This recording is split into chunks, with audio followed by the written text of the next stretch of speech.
ministros do STF veem provas robustas contra o ladrão de joias no caso do roubo de joias. Diga lá, Florestan.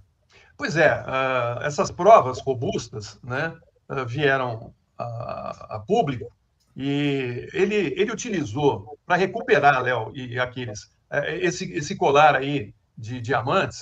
Ele mobilizou dentro do Palácio do Planalto 15 assessores, 15 funcionários e assessores que estão ali, estavam trabalhando para a presidência. 7 funcionários da Receita Federal.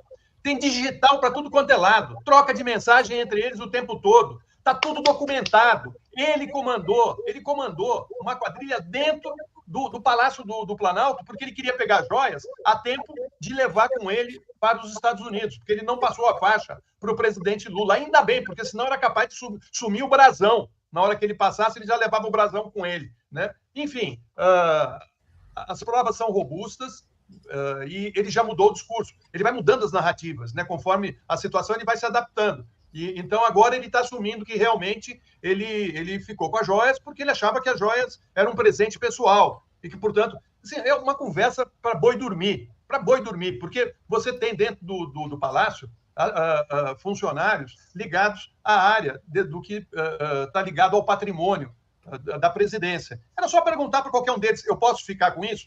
Né? Não pode. Né? Agora, ele quis ficar por quê?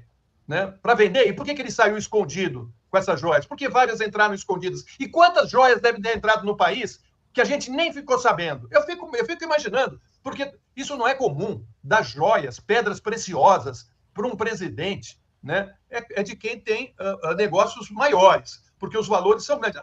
Grande para a gente, né? Mas para algumas empresas, isso aí é nada. É ladrão de galinha. Né? Já estamos falando aí em 25 milhões de reais, né? É dinheiro para nós, mas dentro dos interesses das grandes empresas multinacionais, isso aí não é nada, isso é ridículo. Né? Mas o cara ele vai lá mordendo tudo que pode, e então vamos aguardar que a denúncia seja encaminhada ao Supremo para que ele responda na Justiça e no Supremo os 2 crimes que já foram apurados pela Polícia Federal, e vem aí o do 8 de janeiro. Vai ser difícil para ele escapar. É isso aí, ladrão de joias, genocídio inelegível. Ladrão de joias na papuda, Aquiles. Como é que você está vendo aí o desenrolar aí do caso? Acho que, para além de ficar esperando o Gonê, o ministro Xandão deveria fazer um arresto de uma das dezenas de casas que o Bolsonaro, esse ladrão de joias, tem, para ressarcir. O Aquiles falou o nome do cara, falou. Vou pagar a multa, falei, foi mal. Vai pagar a multa. Esse ladrão de joias tem que ter um bem arrestado, ou seja, sequestrado, bloqueado pelo Poder Judiciário para custear, por exemplo, o valor do Patek Philippe, que ele roubou, porque é um ladrão do erário brasileiro. Né? Isso são medidas preventivas, a meu ver, que deveriam ser tomadas. Agora, tem uma questão aqui que eu queria trazer, que é o seguinte: ladrão de joias é um caso de polícia. Agora, as relações do Brasil com os países que deram esses presentes para essa quadrilha, objetivando vantagens em transações comerciais, isso é um problema atual. Isso envolve questões de diplomacia, isso envolve negócios em andamento. Por exemplo, o Brasil tem negociações avançadas com a Arábia Saudita para implementar uma agenda de investimentos aqui no país. O governo deve colocar isso em risco para exigir determinadas punições ou ressarcimentos sobre o que houve nessa transação aí, que a gente nem sabe. Né? O governo do Bahrein, o governo dos Emirados Árabes Unidos, né? O fundo que comprou lá a refinaria lá da Bahia, a Relan, né? A refinaria Mubadala, chama Mubadala. Isso. Esse fundo, se tiver um nexo causal entre as joias que o ladrão recebeu e a venda dessa refinaria, o governo vai tomar alguma atitude no sentido de reverter essa transação?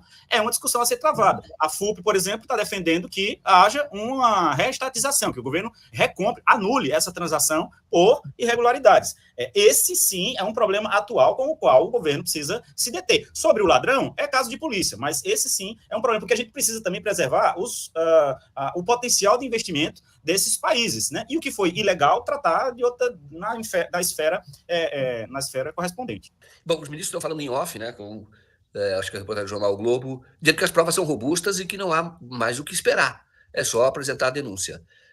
A preocupação realmente que todos nós que buscamos a justiça temos hoje é em relação ao comportamento do Paulo Gonet.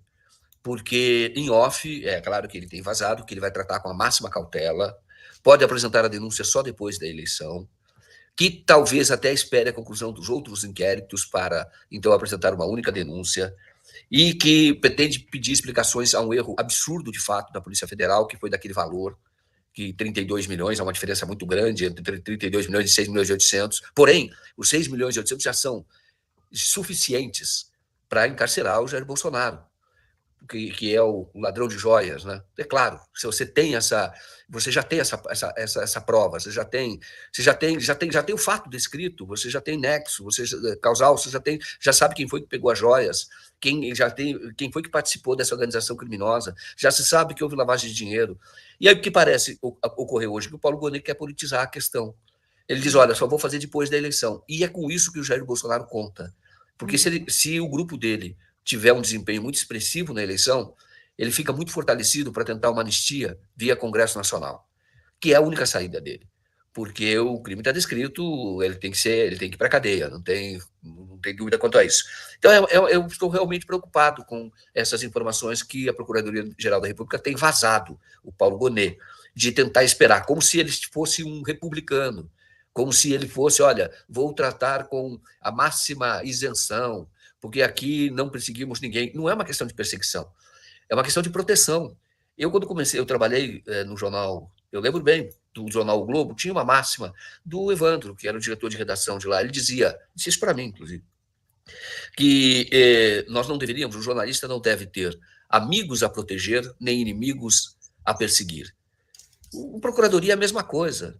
A preocupação dele deve ser com o processo legal, saber se o inquérito, a conclusão do inquérito, se existem provas, e assim apresentar a denúncia e deixar que o outro lado apresente o contraditório. Terminou um inquérito, apresente o contraditório, enfim, o réu, e você, então, tenha justiça.